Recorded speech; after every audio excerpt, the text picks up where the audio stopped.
Now that we've had that up and we've got our orchestrator installed before we approve an appliance, figure some essential features first. Because remember this graphic where things are pushed down to every Edge Connect device. And you want to pre-configure these things, especially things like templates and business intent overlays, because otherwise you might have to go in and configure the individual settings on every device. What are those essential things? Well, these are three of them: the deployment profile, the templates, and the business intent overlays, as well as interface labels. Interface labels are just abstract identifiers that are applied to interfaces. They are associated with either a LAN side or a WAN side, and you can call these whatever you want.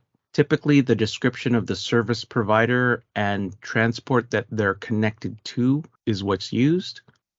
This is a preview of what the templates groups page looks like.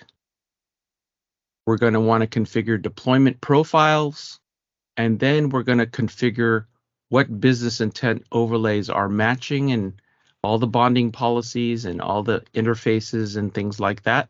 Because again, when an appliance is approved, this stuff is pushed down and configured on the Edge Connect. We will save the business intent overlays for later in the course, but let's go ahead and talk about these first. In addition to these, there's also something called an appliance group. This is just for managing your devices in the orchestrator. This is a portion of the orchestrator that is known as the appliance view or appliance tree view, or sometimes called tree view.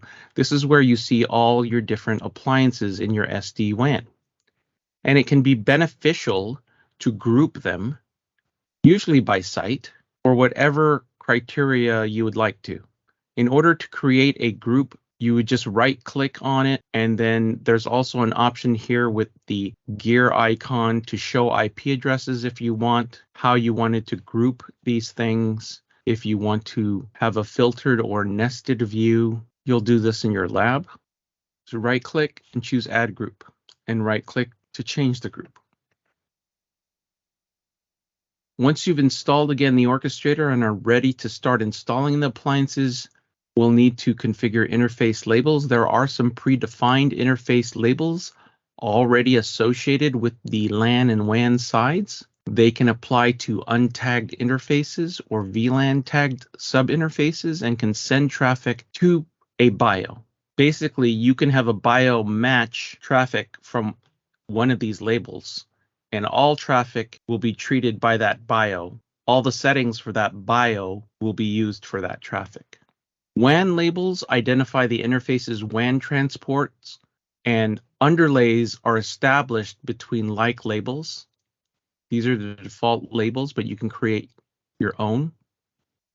Every interface needs a label.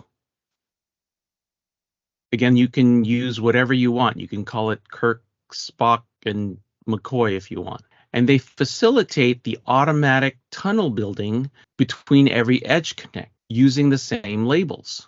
IPsec VPNs are established between all MPLS1 labeled interfaces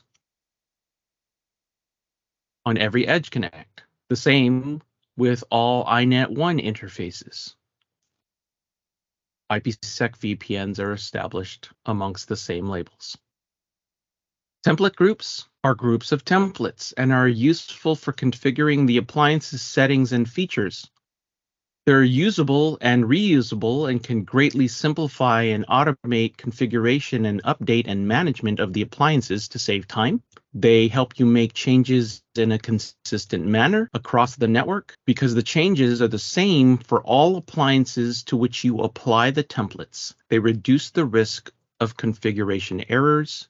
We recommend that you use templates whenever possible to make real-time updates. Basically, what you would do is you have a list of available templates here, and you would drag whatever templates you want to use to the left side under active templates.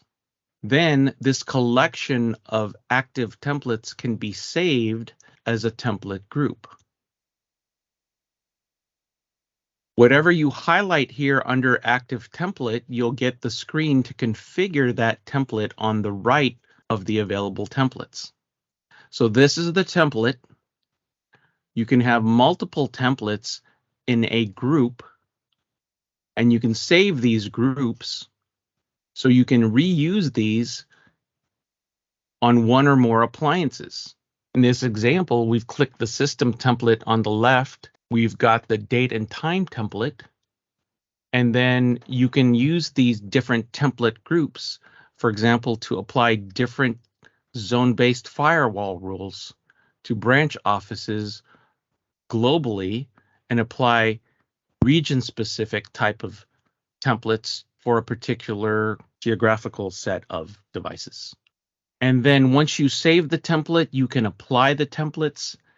And when you apply the templates to appliances, they are immediately pushed out. There are some templates that use a replace function to replace the entire template. There are others that have the merge option.